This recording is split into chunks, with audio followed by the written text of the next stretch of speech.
very much, Avro. So look, welcome to everybody in the call here this evening. I'm delighted to be here to give you some information and insight into what is insulation and ventilation within the home. So over the next few minutes, I'll hope to give you some information in relation to how you can insulate your home, some measures that you can try yourself, very simple, easy to implement measures that can be very, very effective. And are absolutely the first step in terms of tackling energy use and energy waste in your home in terms of space heating, and hopefully you'll get an understanding of what supports are out there from the likes of the SEAI in particular in relation to some more significant projects such as our retrofits and our major renovations, for example. And as Avro mentioned as well, we have some takeaway documents that I think will be very, very useful for some reading afterwards. Not too heavy, and they kind of go in range in terms of very basic reading to some more in-depth technical guidance documents that if you're considering a major renovation of a home, for example, these are absolutely documents that you should probably become aware of and ensure that as many of the guidance that's within them can be implemented into your own project. So to kick things off, to formally introduce myself, my name is Laurence O'Reilly. And I'm here on behalf of ORS, who are an engineering consultancy firm based in Mullingar, but of course they're all across the country. So ORS, I suppose, just by way of context, are a prominent Irish multidisciplinary building consultancy. The firm offers design, planning and management advice that is supported by expert guidance and of course energy efficiency. And of course they have a highly skilled team of designers, consulting engineers, planners, scientists and surveyors. So they're very much a one-stop shop, a turnkey approach for any type of project and any type of scale. In terms of myself, I am a mechanical engineer with a background in renewable and sustainable energy technology. What I do on a daily basis, I suppose I'm an energy consultant by trade. I'm a county mentor on the SEAI Sustainable Energy Communities Programme. So if you're from the Laois Offaly region, you might be familiar with me sending emails, reaching out to you, and really trying to encourage you to get involved and engaged in the SEC programme. In terms of my background, I have experience as a domestic and commercial building energy rating assessor, supporting homeowners and developers in TGD Part L compliance for new build and retrofit projects. I was an SEAI technical advisor and a previous role supporting homeowners in their grant application process for heat pump systems in particular.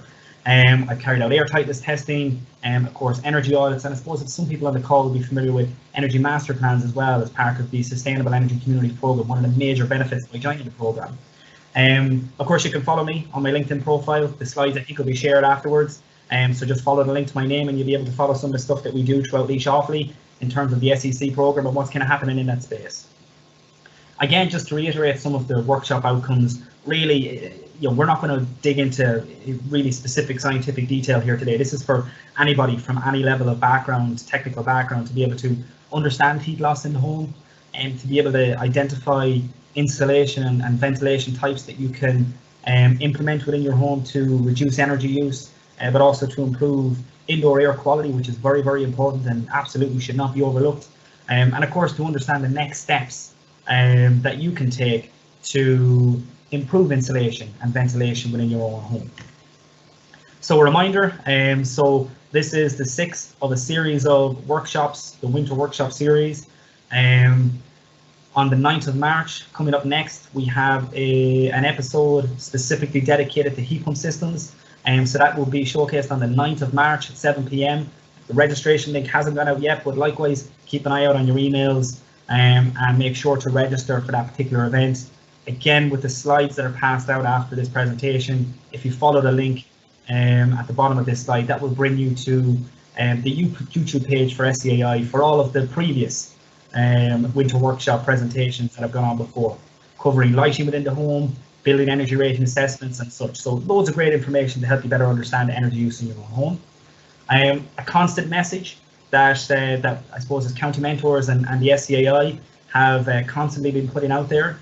It's important to stay warm and well. I know we're passing out through winter now, but this message will continue into next year. The real focus is to really take care of yourself, make sure you're warm, make sure you're well, and be aware of the various different supports that are out there. So on my slide here, we have a reference to the CRU, and we have a reference to a loan MABs, which can offer some fantastic support in relation to any kind of financial difficulties that you're having. And then, of course, the SEAI through a range of different services, whether it's your mentor from the SEAI's SEC program, or whether it's through the various different webinars, workshops, online manuals that are there in terms of supporting you in managing the very basics of energy spend, all the way up to the more complex issues of major renovations and retrofits of your home.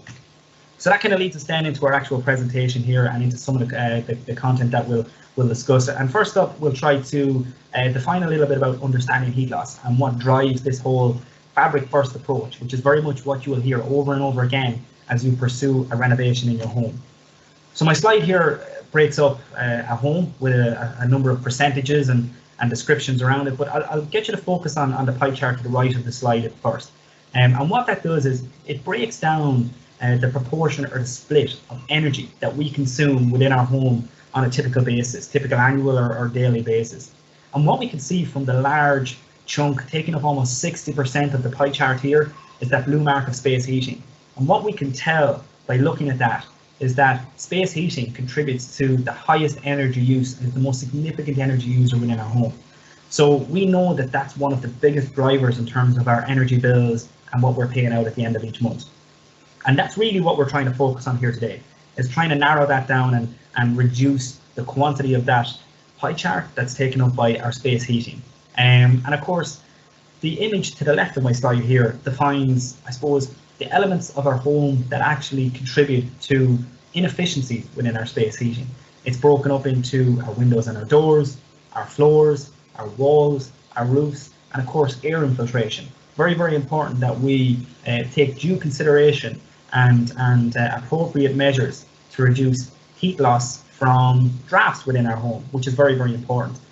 So it's one thing to focus on insulation of your walls, your roofs, your floors, even replacing your windows and doors. But if you don't target airtightness in your building, you can have a lot of uncomfortable, unpleasant drafts that can significantly contribute to an uncomfortable home, but also a home that, although you've put in effective measures or what you believe to be effective measures to reduce your heat loss, is still actually having a very high rate of heat loss within the home as a result of, I suppose, an inadequate airtightness strategy to help reduce heat loss in that particular area.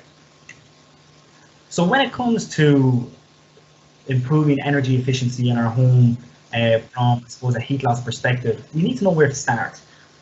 So what we're trying to do is really, I suppose, understand your home's insulation and airtightness quality. That's essentially what we're trying to do. The first thing we should do in that process is to have a home energy assessment complete. And that can be anything from a building energy rating, an example of a BER certificate here to the right of me as I look at my slide. It can give you a very good indication of how your home is performing relative to the BER process. But we can also dig in a bit deeper in terms of physically reviewing the quality of the insulation that's present.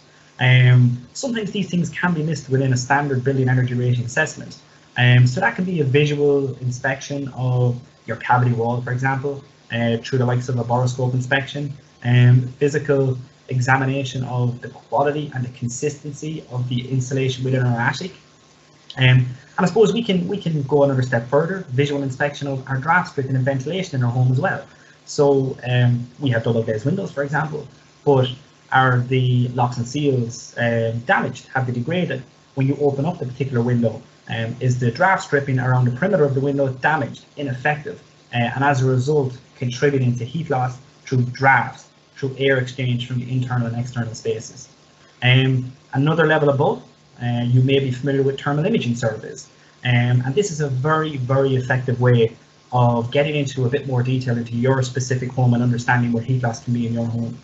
You can have examples where an individual may have attic insulation from a very high level visual inspection of the attic, and you can see the mineral wool between the joists and it looks pretty good from the attic hatch. But when you get a thermal imaging inspection done, what it can do is it can actually point to specific areas, whether it's your wall or whether it's your roof or whether it's your floor, and it can identify if there's higher rates of heat loss in a specific area rather than just looking at it in its entirety. And that could be caused by anything. We have contractors working in our house, electricians, plumbers, anybody can go up into our attic, can pull back a proportion of mineral wool to pull cables through or drop pipes down, and they may not necessarily put that back the way it was left. And what that can do is that can create inconsistencies in terms of the quality of insulation in our roof, for example. A thermal imaging survey can be very, very effective at identifying that. And then, of course, an airtightness test. And I suppose when I say an airtightness test, many people might think, oh, that's something that's more for new build houses or a major renovation, which is essentially a building site, but not at all. Airtightness testing can be done from a quality perspective in a fully occupied house. It's a non-destructive test where essentially, if you see to the bottom image on my slide here, a temporary rig is placed in front of your one of your external doors. The door doesn't need to be removed from the hinges, and the house can be depressurized to determine the sensitivity of air leakage within that house, and it can be a very, very effective means of understanding where your house is losing energy through drafts. So really what you're doing is you're very much working with your consultant to develop a tailored solution to very much fit your particular home that builds upon the likes of our building energy rating assessments and other measures that are out there. And of course, don't forget about the SEAI retrofit grants if you are looking at any of these particular measures for reducing heat loss in your home. So moving on, we'll start to talk a little bit about the different types of insulation that we can actually use within our home. So if I refer back to one of my first slides where you see the image of the house and it broke up the various different elements, so that would be our external elements such as our roof, our wall, our floors, our windows and our doors. We'll start with those elements because that's essentially where we're losing our heat within our home. It's not any internal walls. It's not going to be an intermediate floor between ground and first floor. It's going to be external elements of your building. That's going to be your external wall, your external roof, your external floor, anything that is impacted by the external elements of the outside air. So if we take our attic insulation, what we know is that up to 30% of the heat lost in our house can be lost through our roof if it's poorly insulated. It's a very cost-effective measure.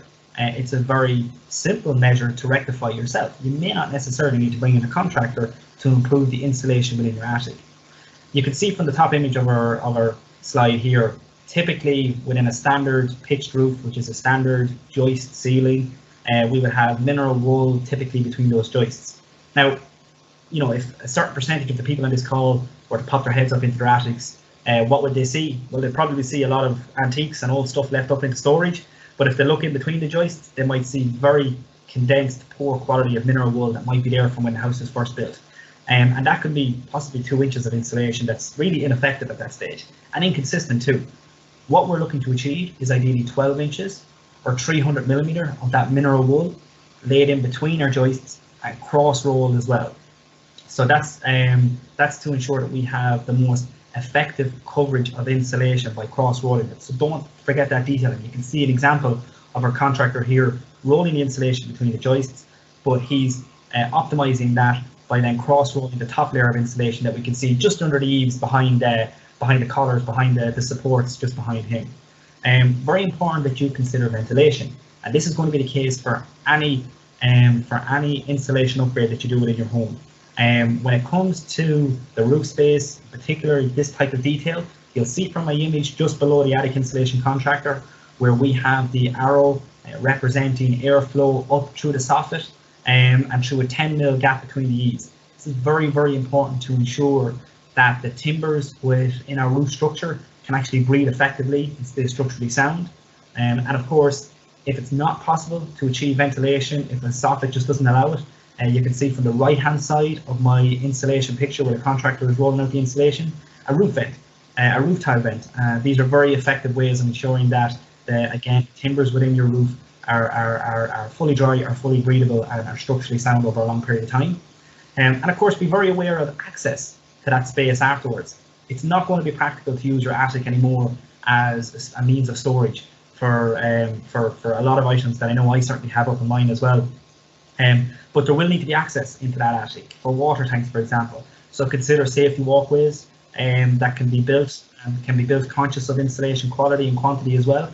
And to also insulate your water tank, your cold water storage tank, and any associated pipework that's up there as well to reduce the risk of freezing and improve the overall efficiency of the heating system.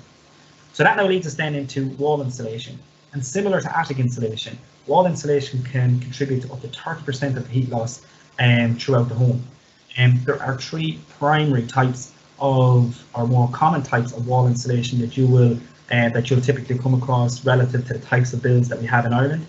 The first is what's known as a pumped bonded cavity bead, a pumped bead insulation that is typically used within a twin cavity wall construction. So where you have an external 4-inch block, a 4-inch cavity, and then an internal 4-inch block. So what you're trying to do is essentially pump that void or that cavity with an effective insulation that will reduce heat loss, but can also reduce drafts as well. Bead can be a very effective solution at improving the airtightness of your building as well. It's a very cost-effective solution, and it's quite simple to install. So you'll see, I know the image to the right of my slide here it's quite condensed, and you might be able to see it a bit bigger than me from the images on your screen. But from the top right-hand side, we can see a borehole, we can see a tube inserted into that borehole, and we can see the contractor pumping the bead into the cavity and filling whatever void is there. I suppose in terms of some of the cons or some things to watch out with pump bead insulation, there should be moisture considerations, particularly where high winds, high prevailing winds are present. So for example, if you're in an area that has very high winds and water can push through, that can have implications in terms of water getting all the way through the cavity, being carried by the bead and coming internally. So certain things just to consider when it comes to that particular type of insulation. The second most common that you'll come across is what's known as internal dry lining, or an internal insulated slab. So this is essentially where a insulated slab is dabbed to the internal face of your external wall. That sounds a bit confusing, but again, you're only focusing on the external walls. You wouldn't apply this to the internal walls that might separate a living room or a kitchen. This is only onto the internal face of your external walls. Internal dry lining is a better performing insulation in your cavity bead, and that's to do with the characteristics of the insulation material between the two of them. It can also improve internal acoustics, and of course there's a wide range of applications. So if you have a hollow block wall construction, for example, where you can't exactly use a bead, internal dry lining can be very effective. If you have a solid stone wall with the appropriate application, internal bead can be used. Timber frame wall, internal bead again, or sorry, internal dry lining. Of course, some cons to consider: it is more expensive than your bead, and of course there can be internal alteration considerations as well. So, for example, radiators may need to be moved, some internal finishes may need to be moved. For example, skirting will have to be removed. You would have the likes of implications to some types of furniture, built-in media units, for example, or even kitchens. So there's other things that may need to be considered as a result of you using internal dry lining. The third most effective, the third most common and the most effective method of retrofit insulation would be what's known as external wall insulation, or EWI. Essentially what you're doing is you are wrapping the house in a very high thermally performing insulation from the external face of the wall. So you're wrapping the house from the outside. And you might see more and more examples of this as you drive around housing estates, countryside now, where people are maybe not really that interested in altering the internals of their home, but they see the external insulation as a really good solution. It's quite expensive. It's the most expensive of the three, with the bead being the cheapest, but it has a high heat retention. There's no internal disruptions typically, and it can improve that tea cozy effect as well. So if you consider a teapot with the jacket around it, it can have a very similar effect to that in terms of improving the heat retention in your building. And of course it can reduce drafts, very similar to the bead insulation as well. Cons: it is expensive. It will add a thick layer of material to your external wall. Saying that, there are a range of different finishes that you can get on your external wall installations now. So if you want to kind of revamp your house and make it look a little bit different, those solutions can be tailored too. But of course, it can be potentially subject to local planning laws. So just be very, very conscious and careful in your process of implementing any of these types of measures. Just to make you aware, in terms of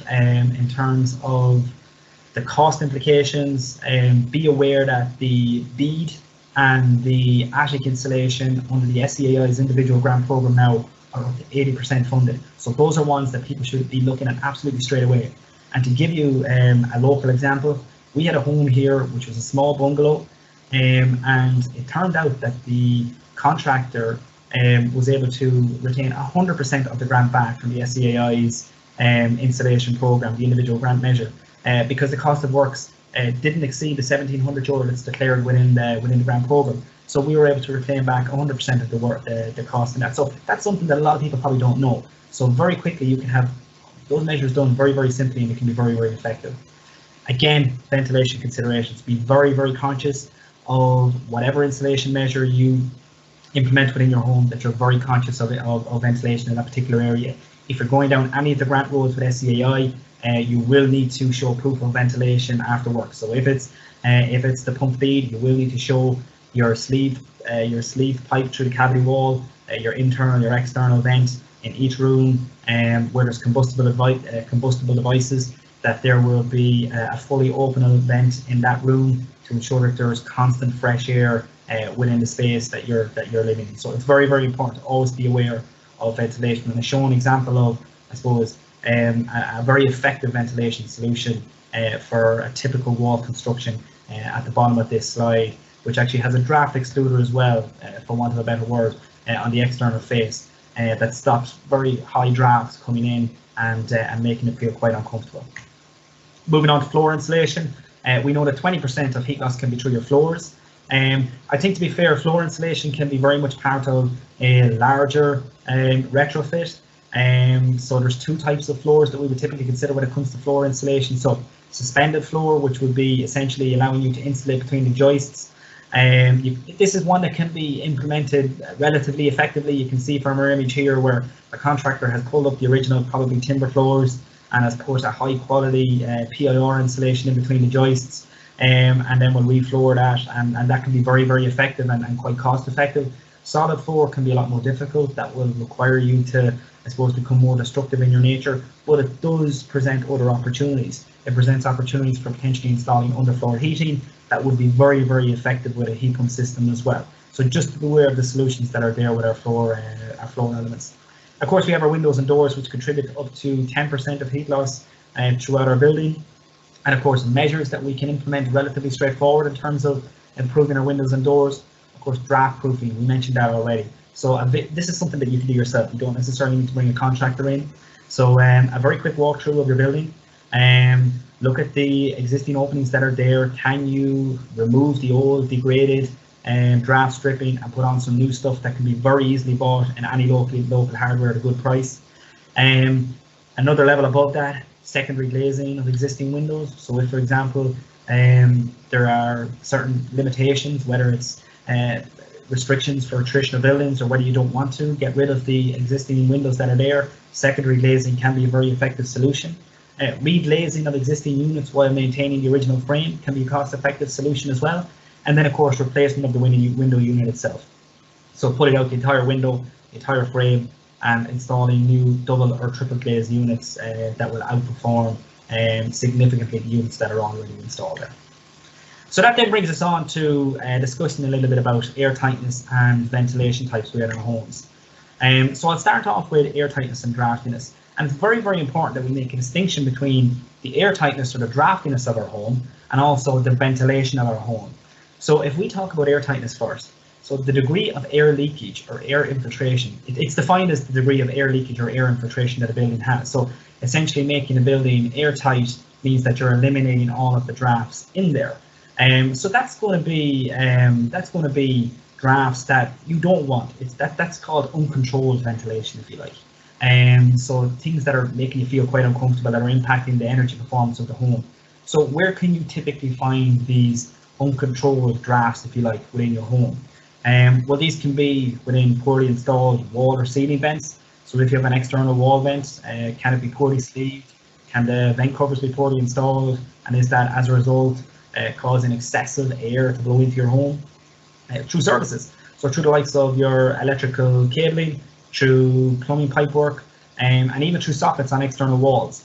So for example, you could have a plumber bore a series of pipes dropping, bore a series of holes dropping pipes down into hot presses or various different rooms, and all of that is exposing your building to the external elements if it's up into a cold attic space.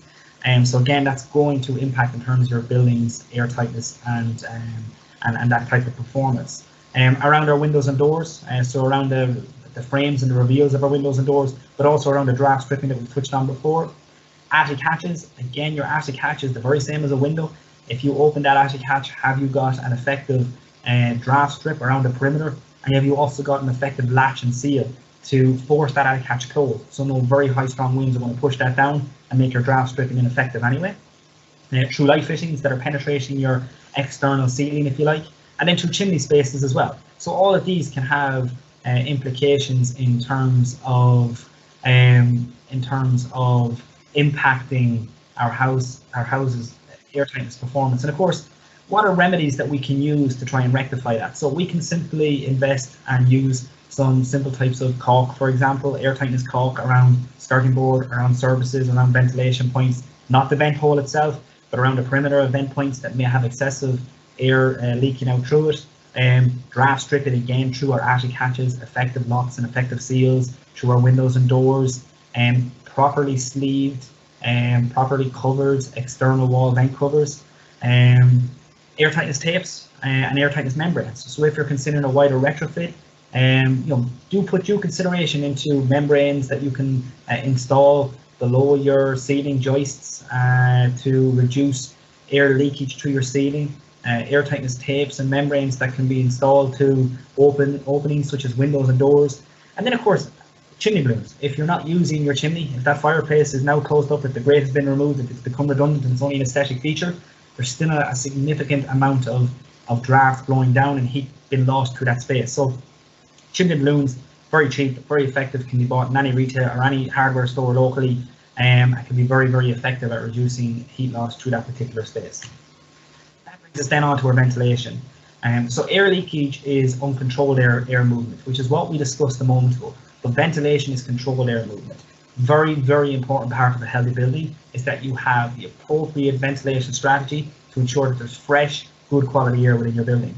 Good ventilation improves indoor air quality and creates healthy homes. Moisture, harmful pollutants and viruses, which has become more and more common and more relevant, can get trapped in buildings, and ventilation helps remove that. So let's discuss the types of ventilation that we have. So we have three primary types of ventilation within a home. We have natural ventilation, we have mechanical ventilation, and then we have mechanical ventilation with heat recovery. And each is almost like an upgrade of the other.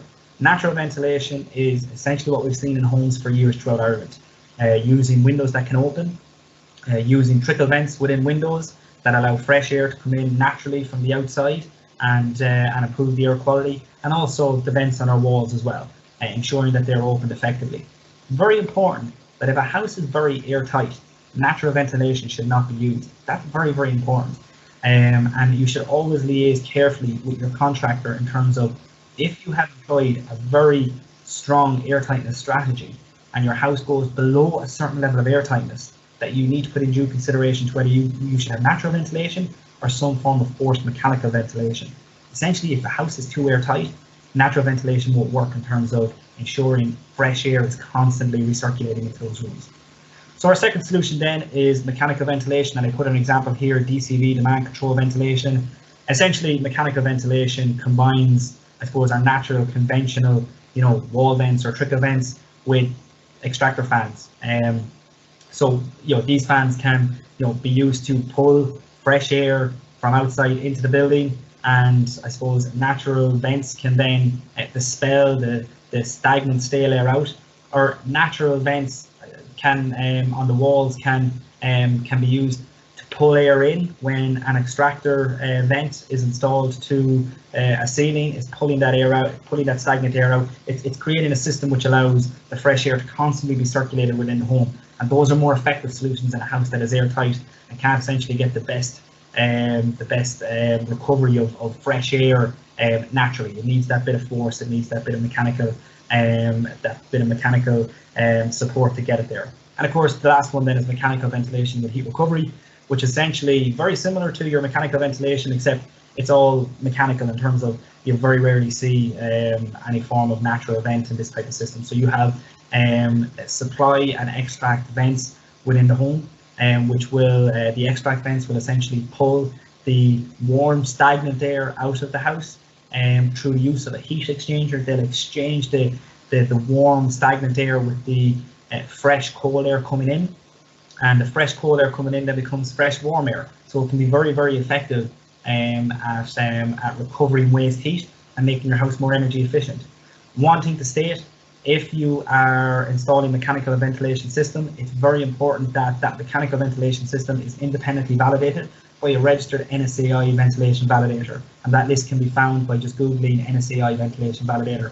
And that is essentially to ensure that the mechanical system that's installed in your house is working effectively, that it's pulling in the correct volume of fresh air to make sure that your house is maintaining a healthy volume of fresh air that you can live in.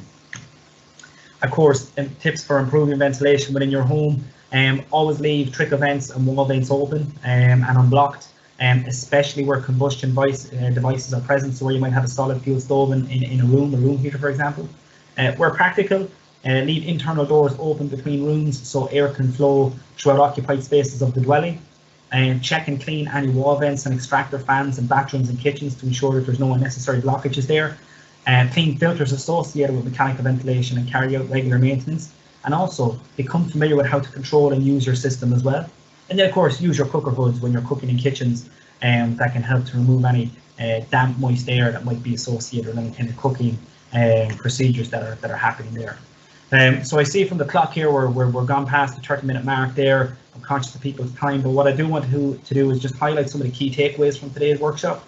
A fabric first approach, that's what it's got to be when it comes to a renovation in your home. You shouldn't necessarily, it's bad practice to look at a heat pump system in a home without looking at insulation, for example, and airtightness. Improve those areas, and a high efficiency heat pump system will be more effective in the long run. But that can also be said for any type of heating system that's within your home. Draft stripping, take due consideration of draft stripping around your windows and doors and attic hatches. Caulking and sealing can be a very effective way of reducing air leakage and draftiness through services, ventilation points, etc. A chimney balloon and an open fire that's not being used anymore, it's become redundant and the grate has been removed. Very important that you are aware that that device is no longer used after that. Effective vents, ensuring that you have effective vents within the rooms that can effectively allow fresh air to circulate within that building. Prioritise insulation above all measures. Prioritise optimising the insulation within your home to reduce heat loss. And be aware that SEAI have a home energy grant that's associated with the one-stop shop that allocates €350 off the price of a home energy audit. And you do not have to complete the renovation works associated with that particular assessment. You can have that home energy audit done, claim your $350 back off the price, and you can take a step back and look at the measures that need to be done to improve the insulation and air tightness within your own home and ventilation as well. Again, just reiterating some of the grants that are available from SEAI. I won't dwell on this.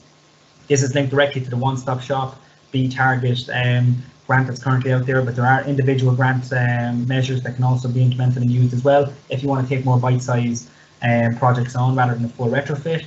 And again, additional reading here. So I think everyone's going to tag these into the comments. If you have access to the slides after the presentation, simply clicking over the link will give you access to any of those. Very basic guides to ventilation, insulation, all the way up to our SR54, a link to the free download, to our TGD Part L, TGD Part F in relation to ventilation. And then if you're occupying a historical building or a more traditional building, some support and guidance there in terms of energy efficiency and measures that can be implemented in those types of buildings, which are very, very sensitive and probably a little bit different to what we've touched on here today. And that wraps up our workshop, and I open it up to any questions, and I thank you for your time.